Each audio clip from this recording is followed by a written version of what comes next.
अब हम लोग सर्कल के कॉन्सेप्ट पढ़ेंगे जो हम लोगों को यूज़ करने हैं। तो आप हिंट डालेंगे concept number first.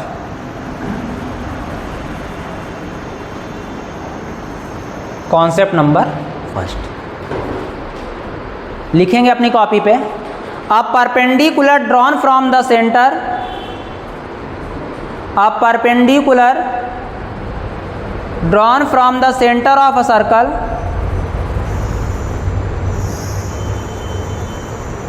to a chord bisect the chord।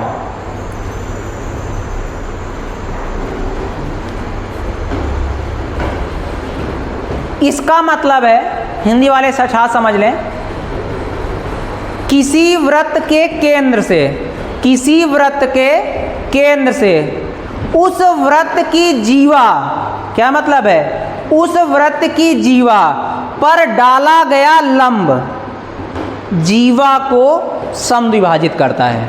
क्या मतलब है, इस बात का मतलब है किसी वृत्त के केंद्र से उस वृत्त की जीवा पर डाला गया लंब, किसी वृत्त के केंद्र से उस वृत्त की जीवा पर डाला गया लंब जीवा को समद्विभाजित करता है। क्लियर है? अब इसका क्या मतलब है हम आपको समझाते हैं। हमने कहा ये एक सर्कल है, ये क्या है, सर्कल है। क्लियर है? ये सर्कल का सेंटर है और ये सर्कल की कॉर्ड है ए बी। तो हमने आपसे कहा, अभी थोड़ी देर पहले समझाया भी था,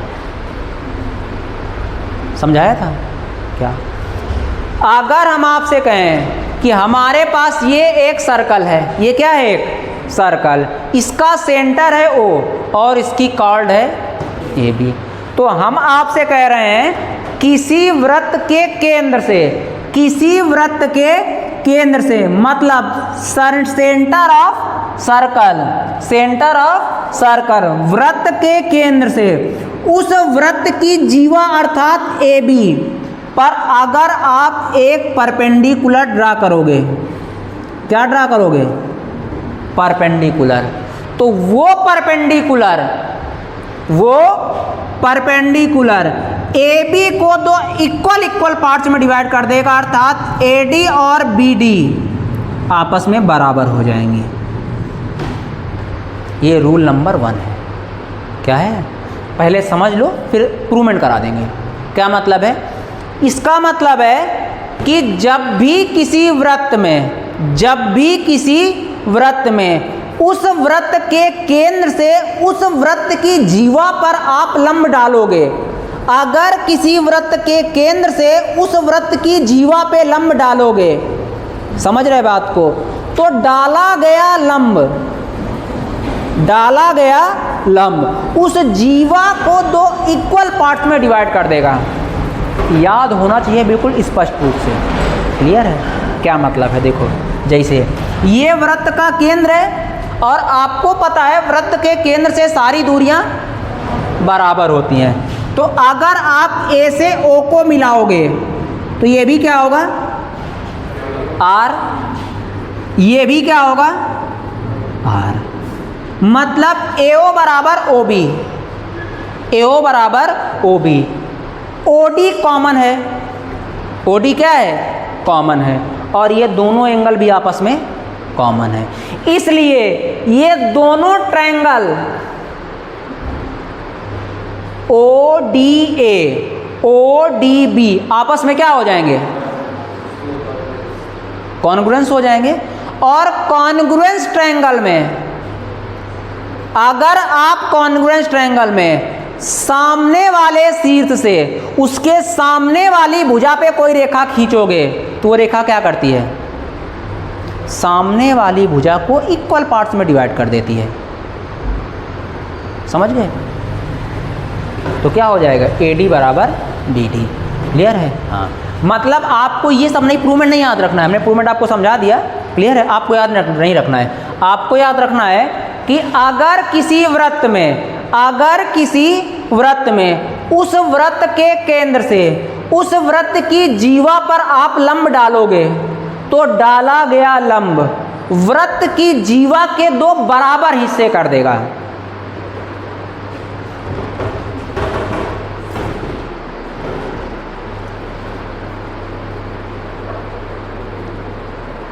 इसी का उल्टा भी सही है। ये कॉन्सेप्ट 1 हो गया। कॉन्सेप्ट 1 का कन्वर्स अर्थात कन्वर्स मतलब क्या है? मतलब है अगर किसी कॉर्ड के मिड पॉइंट से, अगर किसी कॉर्ड के मिड पॉइंट से उस सर्कल के सेंटर से मिलाओगे तो कॉर्ड और सेंटर के बीच कितना एंगल बनेगा? 90 डिग्री। ये बात भी याद रखनी, दोनों उल्टी सीधी दोनों बातें याद रखनी है कि अगर किसी सर्कल के सेंटर से, अगर किसी सर्कल के सेंटर से उसके सर्कल की कॉर्ड पे, अगर किसी सर्कल के सेंटर से उस सर्कल की कॉर्ड पे परपेंडिकुलर ड्रा करोगे तो डाला गया परपेंडिकुलर कॉर्ड को 2 इक्वल रेशियो में डिवाइड कर देगा। इसी का कन्वर्स, अगर किसी कॉर्ड के मिड पॉइंट से, अगर किसी कॉर्ड के मिड पॉइंट से उस सर्कल के सेंटर को मिलाओगे तो कॉर्ड और सर्कल के सेंटर के बीच कितना एंगल बनेगा? 90 डिग्री। बिल्कुल रट के रखना, सोते जागते उठते बैठते। मजा आता है ज्योमेट्री पढ़ने में? याद हो जाता होगा आप लोग को। इतनी बार बोल देते हैं कि आप लोग को याद हो जाता होगा, इसीलिए बोल देते हैं क्योंकि ज्योमेट्री इतना आसान नहीं है और बिना ज्योमेट्री हाई पोस्ट में सिलेक्शन भी नहीं है।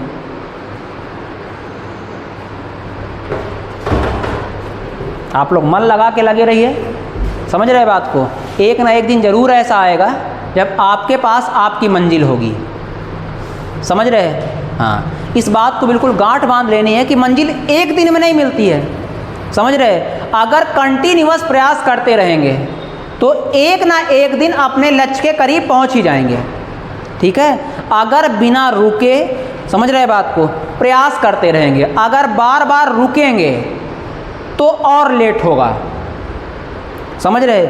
इसलिए करना ये होता है बिना रुके, भले धीरे धीरे लगे रहें, समझ रहे, मगर लगे जरूर रहें, क्योंकि ज्ञान जो बढ़ता है, समझ रहे बात को, वो SI के फॉर्म में नहीं बढ़ता, ज्ञान CI के फॉर्म में बढ़ता है। पहले दिन कुछ कम समझ में आएगा, क्लियर है? अगले दिन उससे ज़्यादा समझ में आएगा, अगले दिन उससे ज़्यादा, अगले दिन उससे ज़्यादा, एक दिन सब समझ में आने लगेगा, समझ रहे? याद रखना है ज्ञान SI में नहीं बढ़ता है, ज्ञान CI में बढ़ता है, क्लियर है? मगर सब्र बनाना पड़ता है, समझ रहे? अब पहले दिन आके भड़बड़ा गए, भैया कुछ समझ में नहीं आ रहा, ज्योमेट्री चल रही, कुछ ऊपर खाबड़ जा रहा, भड़बड़ा रहे मन, भड़बड़ाया जा रहा, सोच रहे मर जाए जाके, ये सब मन में बातें आएंगी? कोई नहीं होगा, भड़बड़ा जाओगे।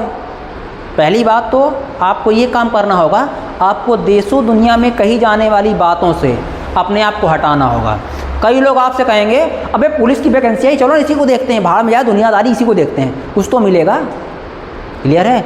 उस समय आपको अपने मन को एकाग्र करना होगा कि ना भाई, हम ये सोच के तैयारी में नहीं उतरे थे, हम उतरे थे कि ये बनेंगे, क्लियर है? अगर हम उस चीज़ को छोड़े तो अपने लक्ष्य से भटक जाएंगे। अगर धोखे से वो नहीं मिली तो वो भी नहीं मिलेगी, ये भी नहीं मिलेगी, क्लियर है? इसलिए भटकना नहीं है, जो डिसाइड किया है उसी पे लगे रहना है। एक ना एक दिन तो ऐसा आएगा जब मिल ही जाएगी, क्लियर है? हाँ, कई रास्तों पे अगर चलेंगे तो हो सकता है कोई भी रास्ता नहीं मिलेगा। अगर कुछ कम रास्ते चुनेंगे, सिंगल रास्ते की बात नहीं कर रहे हैं, समझ रहे हैं? ये नहीं कि सब रास्ते चले जा रहे हैं, देखा BOD भी आ रही है, BDO भी आ रही है, कांस्टेबल भी आ रही है, SI भी आ रही है, CGL भी आ रहा, CHSL भी आ रहा, सब समझ रहे हैं, फॉर्म सब भरेंगे, पहले एक बार कोर्स पूरा कर लेंगे अच्छे से। अब ये नहीं कि पुलिस का है भैया पहले पुलिस की तैयारी करेंगे, भैया फिर CRPF की तैयारी, भैया फिर CGL की तैयारी, भैया फिर UPSC की तैयारी, समझ रहे हैं? एज निकल जाएगी। एक बार पहले कंटेंट को अच्छे से पढ़ लो, क्लियर है? उसके बाद कुछ भी दे लेना, क्लियर हो गया? तो पहली थ्योरम क्या है, पहला कंसेप्ट क्या है? पहला कंसेप्ट है अगर किसी सर्कल के सेंटर से उस सर्कल की कॉर्ड्स पे आप परपेंडिकुलर ड्रा करोगे, क्या करोगे, परपेंडिकुलर ड्रा करोगे, तो डाला गया परपेंडिकुलर उस सर्कल की कॉर्ड्स के दो इक्वल पार्ट्स में डिवाइड कर देगा। उसी का कन्वर्स, अगर किसी कॉर्ड के मिड पॉइंट से सर्कल के सेंटर को मिलाएंगे तो कॉर्ड और मिड पॉइंट के बीच कितना एंगल बनेगा। इसी तरीके आपको भी याद होना चाहिए। क्लियर है? घर पे बोल बोल के पढ़ते हो? कहाँ बोल बोल के पढ़ते हैं? दीवार में खड़े हो जाओ, मुंह दीवार ही कर तरफ करके, क्योंकि मुंह दिखाने लायक तो बच्चे नहीं हो समाज में, है ना, तो मुंह को कर लो दीवार की तरफ और चिघाड़ा करो, समझ रहे? नहीं तो ज्योमेट्री ये जो रूल है ना, गड़बड़ जाएंगे सब। समझ रहे बात को? लगाते वक्त याद ही नहीं आएगा कि लगाएं कौन सा। समझ रहे? इसलिए बार बार बोलना है इनको। हम भी तो देखते हो क्यों बार बार बोलते हैं आपके सामने, ताकि आपको याद हो जाए वो चीज़, घर पे याद ही ना करनी पड़े। अगला हेडिंग डालो, अगला कॉन्सेप्ट, अगला तीसरा नंबर कॉन्सेप्ट, कॉन्सेप्ट नंबर 3।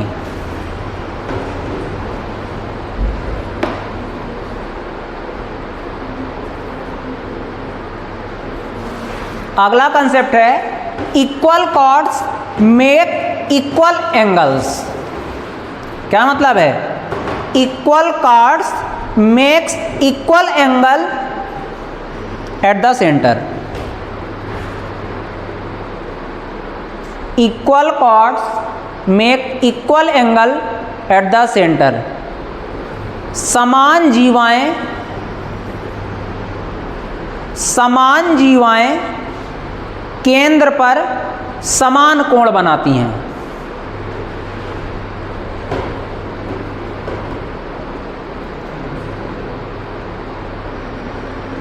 क्या मतलब है इतनी सी बात का? समझाते हैं। यही मन लगाओ। ये क्या है? देख रहे हो कितना गोल लग रहा है? लग रहा है? देखो ये क्या है? एक सर्कल। हमने कहा सर्कल की एक कॉर्ड ये है जिसका नाम है ए बी। सर्कल की दूसरी कॉर्ड ये है जिसका नाम है सी डी।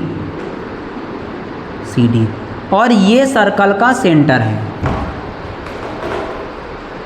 क्लियर है? तो अगर आप ए से ओ को मिलाओगे, अर्थात ए से सर्कल के सेंटर को मिलाओगे और बी से सर्कल के सेंटर को मिलाओगे, तो जो कोण ए ओ बी के बीच बनेगा, क्लियर है, उसी तरीके से अगर आप सी से ओ को मिलाओगे, मतलब सर्कल के सेंटर को मिलाओगे, उसी तरीके से डी से सर्कल के सेंटर को मिलाओगे, तो जो कोण ए ओ बी के पास बनेगा वही कोण सी ओ डी के पास बनेगा। मतलब ये थीटा, ये भी थीटा। मतलब क्या है? इक्वल कॉर्ड्स केंद्र पे कैसा कोण बनाती हैं? इक्वल कोण बनाती हैं। इक्वल कॉर्ड्स मतलब समझ रहे हो ना? जितनी लंबाई इस कॉर्ड की हो उतनी ही लंबाई इस कॉर्ड की हो। मतलब अगर ए बी 6 सेंटीमीटर है तो सी डी भी 6 सेंटीमीटर ही हो। क्लियर है? आप बोलोगे equal chords make equal angle at to the centre. समान जीवाएं केंद्र पर समान कोण बनाती हैं। कैसे समझ गए? ये क्या होगी बेटा? ये क्या होगी? ये भी क्या होगी? और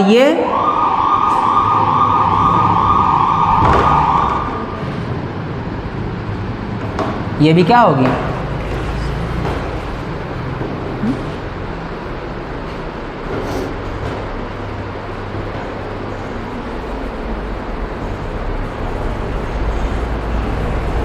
हो गया? अगली बात आपको याद रखनी है। थर्ड ही है, थर्ड का सेकंड पार्ट है इक्वल कॉर्ड और equal distance from the centre. क्या याद रखनी है? इक्वल कॉर्ड्स आर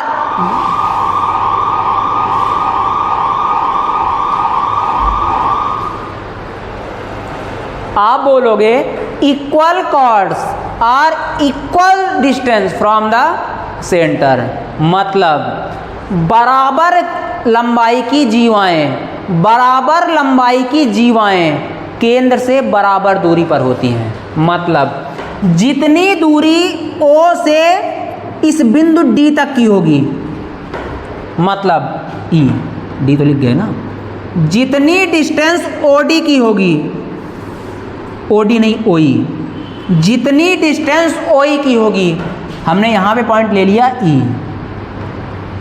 उतनी डिस्टेंस, अबे F ले लें, ये तो लिख लिया, OFE होगी।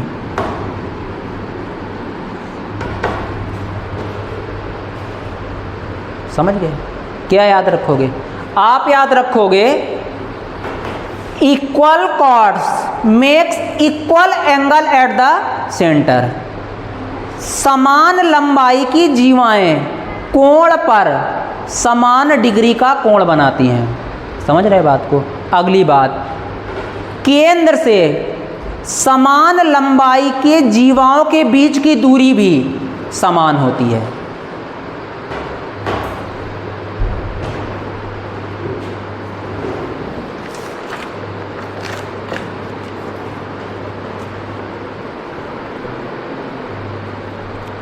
हो गया?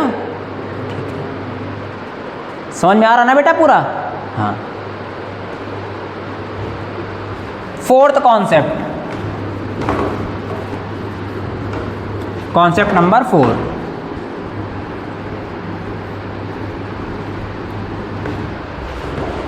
देखो क्या है कॉन्सेप्ट नंबर 4। ये मोस्ट इंपॉर्टेंट है, जो मोस्ट इंपॉर्टेंट रहता है उसको ज़्यादा बार पढ़ना चाहिए, ठीक है? जो जैसे अभी हम लोगों ने सेंटर्स और सेंटर कैसे बनते हैं ये पढ़ा, आपने देखा हमने इसको ऐसे पढ़ा दिया, क्यों? पीछे पढ़ा चुके हैं। क्लियर है? जो इम्पॉर्टेंट चीज़ है उसको बार बार पढ़ना है। क्लियर है? तो अगला क्या है आपका कॉन्सेप्ट नंबर 4। कॉन्सेप्ट नंबर 4 कहता है कि जब भी किसी चाप द्वारा आप केंद्र पर कोण बनाएंगे तो केंद्र पर बना कोण सरकमफेरेंस पर बने कोण का डबल होता है। क्या बोलोगे? आप बोलोगे किसी वृत्त के चाप द्वारा उस वृत्त के केंद्र पर बना कोण उस वृत्त के सरकमफेरेंस पर बने कोण का डबल होता है, या फिर के सरकमफेरेंस पर बना कोण केंद्र पर बने कोण का आधा होता है। केंद्र पे बना कोण डबल, किसका? सरकमफेरेंस का। सरकमफेरेंस पर बना कोण आधा, किसका? केंद्र पर बने कोण का। समझाते हैं, देखो हमने कहा ये एक सर्कल है, ये क्या है? सर्कल है। हमने कहा ये इसका एक चाप आर्क है, क्या है? आर्क है। ये क्या है? इसका आर्क है, एक चाप है। क्लियर है? इस चाप ए बी, ये सर्कल का क्या है? सेंटर। तो अगर आप ए से उसके सेंटर O को मिलाओगे और उसके सेंटर O से B को मिलाओगे तो यहाँ एक कोण बनेगा। उसी तरीके आर्क A से जब आप सर्कल के सरकमफेरेंस को मिलाओगे और आर्क B से सरकमफेरेंस को मिलाओगे तो एक कोण यहाँ बनेगा। क्लियर है? तो अगर सरकमफेरेंस पर कोण थीटा बन रहा है तो सेंटर पे कितना कोण बनेगा? 2 थीटा। तो क्या कहोगे? आप बोलोगे किसी सर्कल के किसी चाप द्वारा, समझो, किसी सर्कल के किसी आर्क द्वारा सर्कल के सरकमफेरेंस पर बना एंगल सर्कल के सेंटर पर बने एंगल का हाफ होता है। क्लियर हो गया? मतलब अगर सर्कल के सेंटर पे 2 थीटा तो सर्कल के सरकमफेरेंस पे थीटा, सर्कल के सरकमफेरेंस पर 4 थीटा तो सर्कल के सेंटर पे 8 थीटा, सेंटर पे डबल, सरकमफेरेंस पे आधा, सरकमफेरेंस पे आधा, सेंटर पे डबल। दूरी बढ़ेगी कोण घटेगा, दूरी बढ़ेगी कोण क्या होगा? घटेगा। दूरी घटेगी कोण बढ़ेगा। तो सरकमफेरेंस दूर होता है तो कोण छोटा बनेगा, सेंटर पास होता है कोण बड़ा बनेगा। क्लियर है? किसमें किसमें मन हो तो खींच, तो कोई बात वो नहीं है, तुम्हारा मन रखने के लिए खींच दिया। बाकी इसका कोई मतलब नहीं है, कोई मतलब नहीं है। पेपर में आपके सामने इसी तरीके का बना आएगा। अगर इस तरीके का बना भी आ जाए तो टेंशन नहीं लेना है, दोनों बातें सेम है। ठीक है? अगला, इसी तरीके आपके पेपर में कुछ और भी तरह तरह के फिगर आते हैं। 2 फिगर आते हैं, एक हमने समझा दिया, दूसरा भी समझाते हैं। क्वेश्चन सेम है। हमने कहा ये एक सर्कल है, ये क्या है? एक सर्कल है। ये क्या है? हमारे पास ये एक सर्कल है। हमने कहा अब हमारे पास ये एक आर्क है,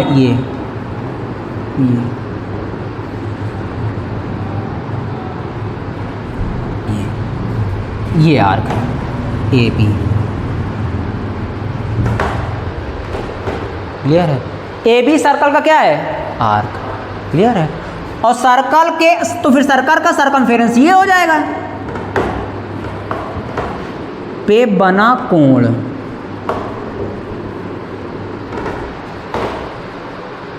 सर्कल का सेंटर इधर कहीं मान लेते हैं, इधर मान लें, इधर होगा यहाँ पे। ये सर्कल का सेंटर, सर्कल का क्या है? सेंटर। तो ये सर्कल का सेंटर और ये सर्कल का सरकमफेरेंस। तो सर्कल के सरकमफेरेंस पर बना कोण आधा होता है। किसका? सर्कल के सेंटर पर बने कोण का। अब आपके मन में बात आ रही होगी, भैया कोण यहाँ क्यों नहीं बनाया? समझ रहे हो? क्योंकि कोण चाप द्वारा बन रहा है, चाप। क्लियर है? तो चाप के सीधे बनेगा ना, से चाप के सामने ये है ना, चाप के सामने ये थोड़े ना है। जैसे यहाँ देखो, ये चाप था तो कोण यहाँ बना, ना कि कोण यहाँ बना। समझ रहे? तो आर्क ये है तो सेंटर पे बना कोण ये होगा, उसके सामने बना कोण ये होगा। आपके पास ये 2 आकृतियाँ आती हैं पेपर में, दोनों दिमाग में बैठा के रखनी है। और ये भी ध्यान रखना है कोण बनेगा कहाँ पे। कोण सदैव कहाँ बनेगा? आर्क के सामने। कहाँ पे? हाँ,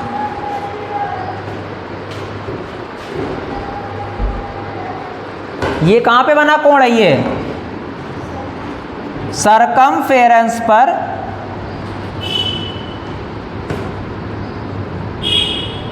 बना कोण।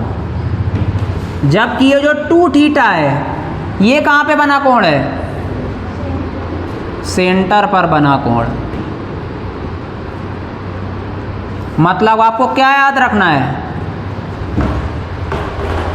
कि किसी वृत्त के चाप द्वारा, किसी वृत्त के आर्क द्वारा उस वृत्त के सरकमफेरेंस पर बना कोण, सरकमफेरेंस पर बना कोण उस सर्कल के सेंटर पर बने कोण का आधा होता है।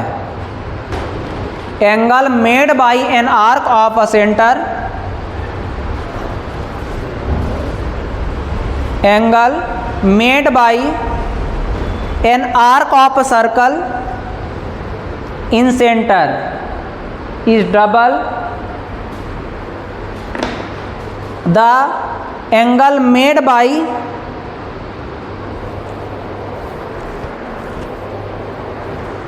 the same arc on the circumference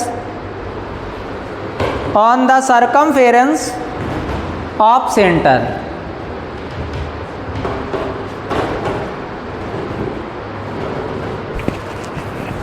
fifth, concept number fifth,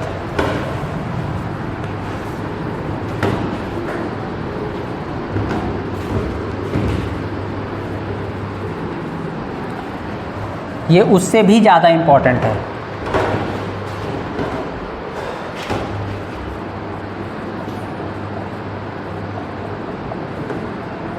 concept number 5। Concept number 5 क्या है? पहले अगर हम लोग शुरू से लेके अभी तक का पूरा रिवीजन मारें तो कौन सा ऐसा छात्र है जो पूरा का पूरा ज्यों का त्यों बोलता चला जाएगा? आप बोलोगे बेटा?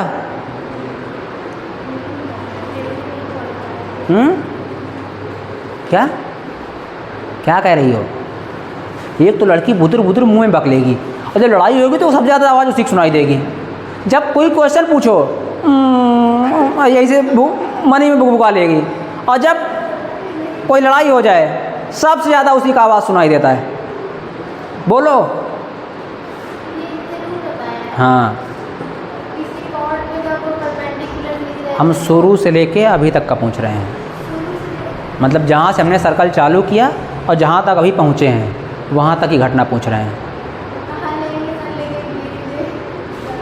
फिसलो नहीं, स्पष्ट याद रखो। हम बोलते हैं, आप सुनो। आप कहोगे कि सबसे पहले हमने पढ़ा सर्कल क्या होता है, तो हमने बताया सर्कल एक ऐसे बिंदु का बिंदु पथ है जिससे उस बिंदु पर पथ पर स्थित किसी भी बिंदु और केंद्र के बीच की दूरी बराबर होती है। ठीक है, और केंद्र से उस बिंदु पर स्थित किसी बिंदु के बीच की दूरी को क्या बोलते हैं? रेडियस। क्या बोलते हैं? रेडियस। क्लियर है? किसी वृत्त का सरकमफेरेंस क्या होता है? उस वृत्त का पेरीमीटर। किसी सर्कल का सरकमफेरेंस होता क्या है? 2 पाई इंटू रेडियस। किसी सर्कल की रेडियस जितनी बड़ी वृत्त उतना बड़ा, रेडियस जितनी छोटी वृत्त उतना छोटा। ठीक है, आगे देखते हैं। रिवीजन करो तुम लोग खूब अच्छे से। ठीक है, खूब रिवीजन किया करो।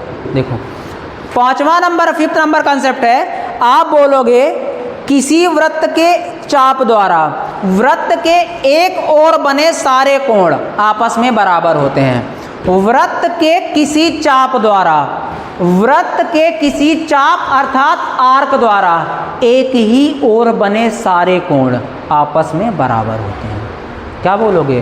वृत्त के किसी चाप द्वारा वृत्त के किसी एक ही ओर बने सारे कोण आपस में क्या होते हैं? Angle made by an arc on the same side of circle are equal. समझाते हैं। देखो,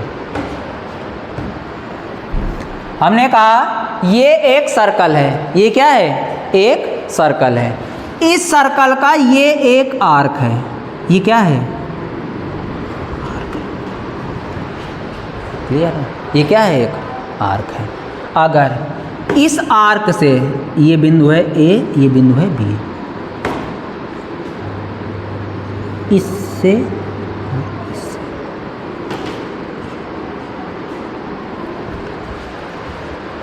क्लियर है?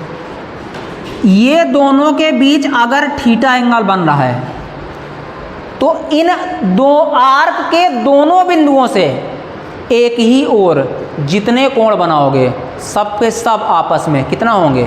थीटा ही होंगे। मतलब ये एंगल और ये एंगल भी कितना होगा? थीटा। यही देखो बेटा, ये एंगल और ये एंगल भी कितना होगा? थीटा। एक और जितने एंगल बनेंगे सब के सब बराबर होंगे। समझ रहे हैं? जैसे देखो, ये क्या था? आर्क। ये भी आर्क। तो इन दोनों आर्कों के बीच कौन सा कोण बना? थीटा। तो अब इन दो आर्कों से आप जितने कोण बनाओगे एक ही ओर, वो सबके सब कितने बनेंगे? थीटा। आ गया? हाँ, बोलो।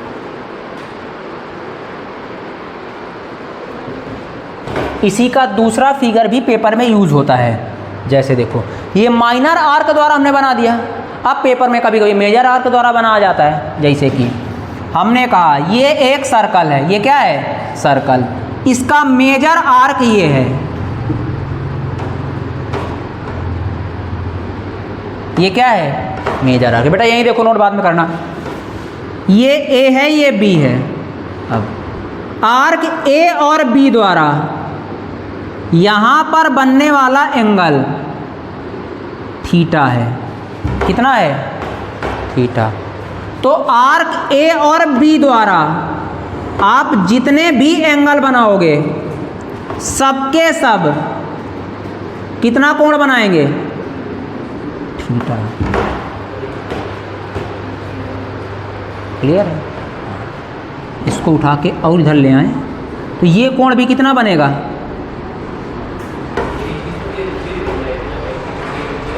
यही चीज है सेम। बात ये छोटे आर्क द्वारा बना था, ये मेजर आर्क द्वारा बना है। मतलब इसे कभी कभी हमारे पेपर में ऐसा चित्र आ जाएगा, आप बोलोगे भैया आपने तो बताया ही नहीं, गड़बड़ हो जाएगा, चित्र समझने में गड़बड़ हो जाएगा।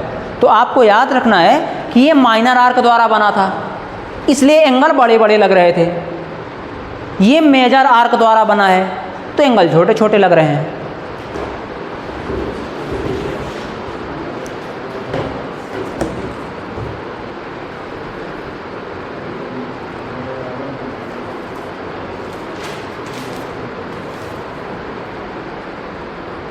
आपसे पेपर में इस तरह से कुछ क्वेश्चन पूछता है, यहाँ से समझिए कैसे पूछेगा।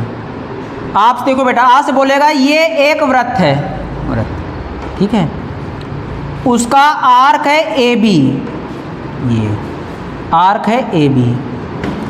आर्क ए बी द्वारा उसके सरकमफेरेंस पे 40 डिग्री कोण बन रहा है। तो आर्क ए बी द्वारा बिंदु P पे कितना कोण बनेगा। आप बोलोगे हमने पढ़ रखा है अच्छे से कि एक ही आर्क द्वारा आप जितने कोण बनाओगे एक तरफ सबके सब बराबर बनेंगे। तो यहाँ पे 40 बना है, हर जगह 40 बनेगा। सेम आर्क से अगर हम खींचेंगे तो खत्म कर लोगे। हाँ। अगला हेडिंग डालो, 6वां नंबर कंसेप्ट। ये शायद हमने आपको ट्रायंगल में भी पढ़ाया था। अर्धवृत्त पर बना कोण सदैव समकोण होता है। Angle form is semi circle is always 90 degree. Angle formed in या फिर angle made in semi circle is always 90 degree. किसी अर्धवृत्त पर बना कोण सदैव कितने डिग्री का होता है, 90 डिग्री का। किसी अर्धवृत्त पर बना कोण सदैव कितने डिग्री का होगा, 90 डिग्री का। कैसे? हमने कहा ये एक सर्कल है, ये क्या है, ये एक सर्कल है। अगर इस सर्कल के हम 2 सेमी सर्कलों में डिवाइड कर दें, एक सेमी सर्कल हो गया ए बी ये, और दूसरा सेमी सर्कल हो गया ये। 2 सेमी सर्कलों में हमने क्या किया, इसको डिवाइड कर दिया। तो हम आपसे कह रहे हैं कि अर्धवृत्त पर बना कोण सदैव क्या होगा, समकोण होगा। तो आप बोलोगे आधा वृत्त ये है, आधा वृत्त ये है, कहीं भी कोण बना लो। तो हमने कहा हमने कोण बनाया ये, तो कहाँ पे बना कोण 90 डिग्री होगा बताओ।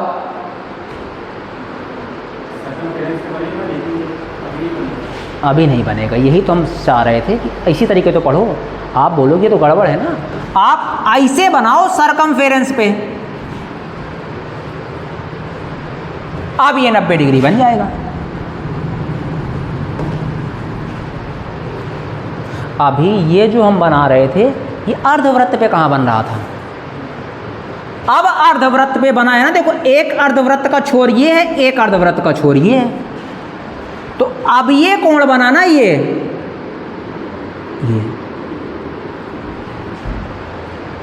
तो अर्धवृत्त पर बना कोण सदैव कितना होता है, 90 डिग्री।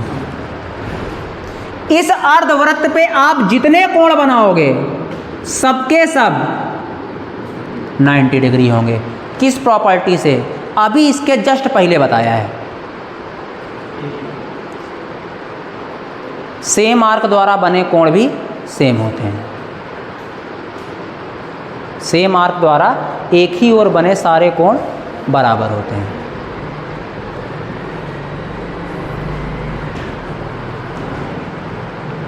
किसी के मन में आ रहा होगा कैसे, तो उसको समझा देते हैं थोड़ा कैसे। देखो, जैसे ये सर्कल का सेंटर है, ये क्या है, सेंटर O। देखो ये सर्कल का सरकमफेरेंस है, यही देखो AB क्या है सर्कल का, सरकमफेरेंस। और सरकमफेरेंस द्वारा सर्कल के सेंटर पे बना कोण कितना होता है? अबे हम क्या कह रहे हैं सुनो तो, हम बोल रहे हैं सरकमफेरेंस द्वारा सर्कल के सेंटर पर बना एंगल कितना होता है?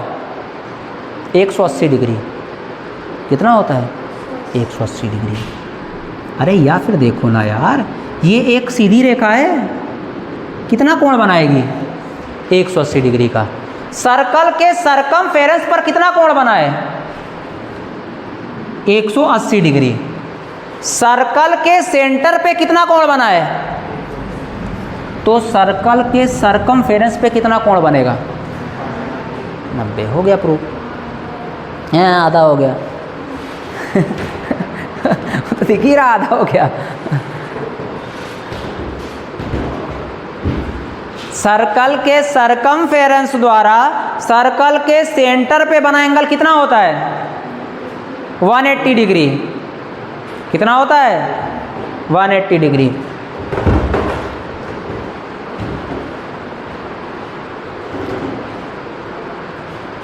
आप बताओ, सर्कल के सरकमफेरेंस पर बना कोण सर्कल के सेंटर पर बने एंगल का कितना होता है?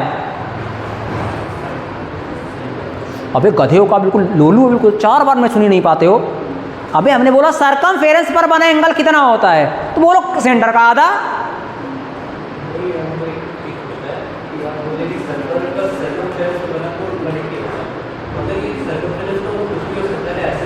हाँ उसके लिए सही नहीं होगा, सरकमफेरेंस ऐसा कैसे होगा बताओ?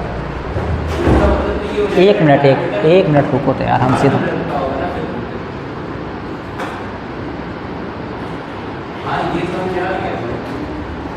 हम बताओ, इसके लिए सही नहीं है।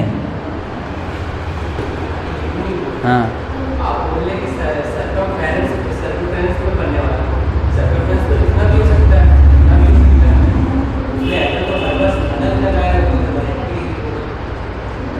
हम क्या कह रहे हैं? हम कह रहे हैं देखो ये क्या है? अर्धवृत्त है, अर्धवृत्त का चाप। मगर ये अर्धवृत्त का सरकमफेरेंस भी तो है। हाँ समझ रहे हैं? हाँ। तो इतना तो तुम लोग समझ जाते हो यार अब।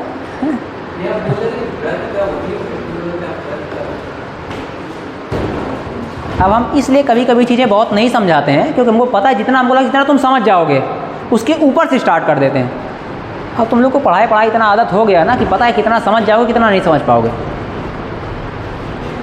ऐसे अभी लड़कियां बैठी होती हैं तो देर तक समझाना पड़ता है यही चीज़।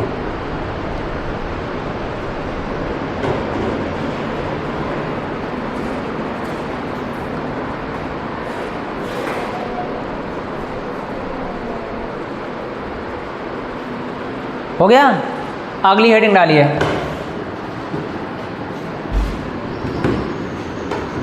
Alternate segment theorem. बहुत इंपॉर्टेंट है, alternate segment theorem. Alternate segment theorem. एक भी छात्र बता सकता है कि अल्टरनेट सेगमेंट थ्योरम क्या होती है? बताओ हैं? बताओ।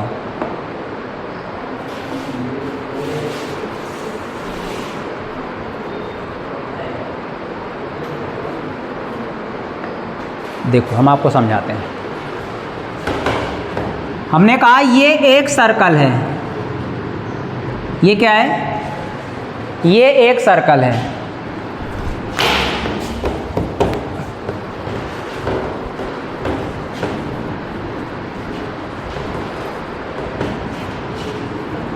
ये एक सर्कल है, ये सर्कल की क्या होगी, टेंजेंट होगी। क्या होगी, ए बी सर्कल की क्या होगी, टेंजेंट होगी। क्या होगी, टेंजेंट। टेंजेंट क्या होती है, सर्कल के किसी एक बिंदु को छू के जाने वाली रेखा उस सर्कल की स्पर्श रेखा कहलाती है। अभी समझाया था हमने, कहा इस बिंदु पे छू के जा रही थी, ए बी सी मान लिया, और हमने यहाँ से एक कॉर्ड ड्रा कर दी, ये सी डी क्या है, सी डी एक कॉर्ड है। सी डी क्या है, कॉर्ड, अर्थात जीवा है। क्या है, तो इस जीवा के इस तरफ जितना कोण बनेगा, मान लिया थीटा कोण बना, तो जब आप बताओ क्या डी और ई भी जीवा नहीं है, बताओ क्या डी और ई भी जीवा नहीं है, बोलो, है तो और ये क्या ई और सी ये भी जीवा नहीं है, बोलो, है तो आप अल्टरनेट सेगमेंट थ्योरम कहती है कि जितना कोण इस तरफ बनेगा इस पल्ले में, समझ रहे बात को, उतना कोण उस पल्ले में बनेगा। कहाँ पे, यहाँ पे।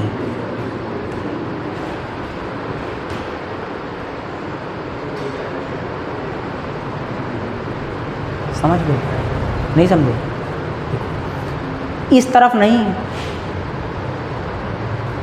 किस तरफ, उस तरफ, तो इसका उस तरफ यही तो, इधर ही तो होगा, नहीं समझे भाई, इसका अल्टरनेट ये होता है, दो समांतर रेखाएं हैं, उनको कोई तिर्यक रेखा आकर काटेगी, तो इसका अल्टरनेट कहाँ होगा, ये होगा, मगर हम कह रहे हैं अल्टरनेट मत लो, उसके उस तरफ वाला अल्टरनेट लो। समझ रहे हैं, तो अल्टरनेट सेगमेंट थ्योरम ये है, छाप लीजिए।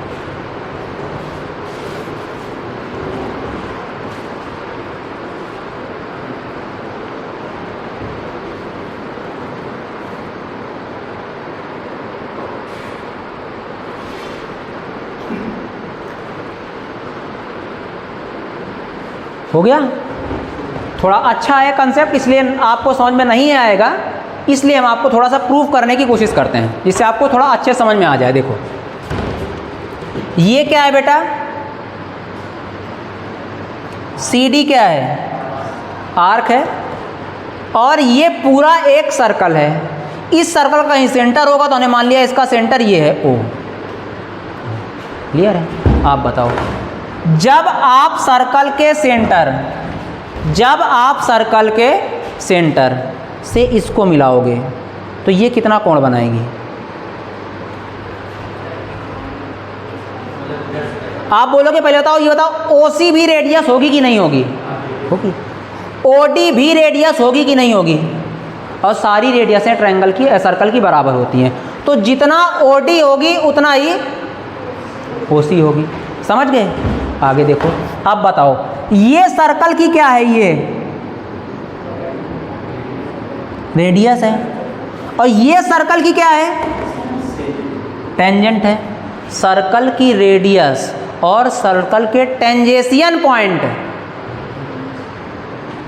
के बीच कितना कोण बनता है, 90 डिग्री बनता है। क्लियर है, तो ये पूरा कोण कितना बनना चाहिए था, ये पूरा 90, जबकि बाहर वाला बन कितना गया है, तो ये अंदर वाला कितना बचा,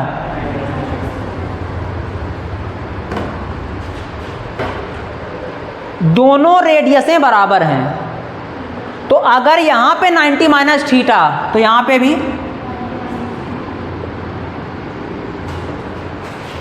कोई दिक्कत।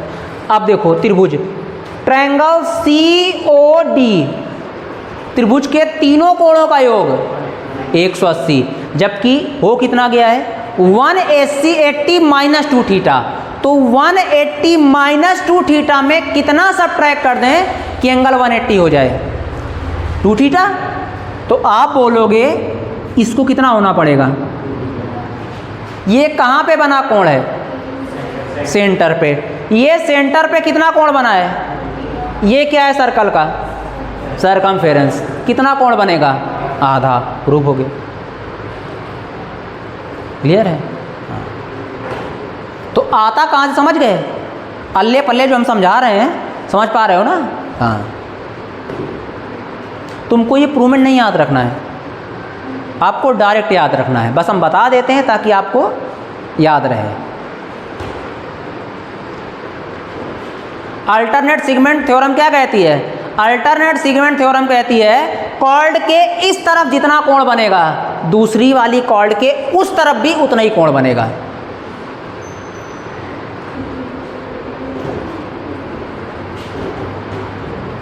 बोलो अभी कौन ऐसा छात्र है, एक भी छात्र छात्रक बताए कि भैया हमको अभी तकलीफ़ है थोड़ी सी, हम उसके तकलीफ़ निवारण के लिए कुछ करेंगे।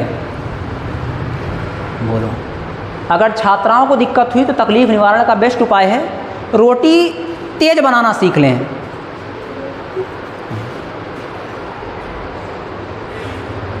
भाई अगर तेज़ पढ़ नहीं सकते तो कम से कम रोटी तेज़ बनाना सीख लें। अगर लड़के तेज़ नहीं पढ़ पा रहे हैं, क्लियर है, तो तमाम चीज़ें आ गई हैं, ई रिक्शे आ गए हैं मार्केट में, ठेले का भी काम तेज़ी से चल रहा है। इस समय तो लोग बहुत बाजा भी आ गया, बोलता जाता है सिर्फ रिक्शा खींचते रहो, तो सारी भाषाएं बोलता चला जाता है क्या क्या बेच रहे हो। उसके भी काम में आप लोग बिजनेस कर सकते हैं अपना। सबको समझ में आ गया होगा, अरे हाँ तो बोला करो हाँ कि आ गया ना, ठीक है। तो सर्कल हम लोगों ने यहाँ तक पढ़ा। एक भी छात्र बताए कि भैया आज की क्लास में हमको सर्कल समझ में आया नहीं, सर्कल को ऐसे पढ़ना है, समझ रहे हैं। कुछ रूल्स और बचे हैं सर्कल के, फिर हम लोग सर्कल के क्वेश्चन डिस्कस करेंगे। सर्कल बहुत बड़ा टॉपिक नहीं है, समझ रहे हैं, सिर्फ इम्पॉर्टेंट बहुत है सर्कल की खासियत। सर्कल बड़ा नहीं है बहुत, ब्लू ट्रायंगल जैसा भरमार पड़ी है उसमें, ऐसा नहीं है, सिर्फ बड़ा बहुत है, वो इम्पॉर्टेंट बहुत है, बड़ा नहीं है उतना। आ गया छुटकी कुछ हैं, आ गया सब ठीक। बढ़िया से घर पे जाके रिवीजन मारा करो, एक नहीं 4 से 5 बार, ये तो सब फिसल जाएगा सब।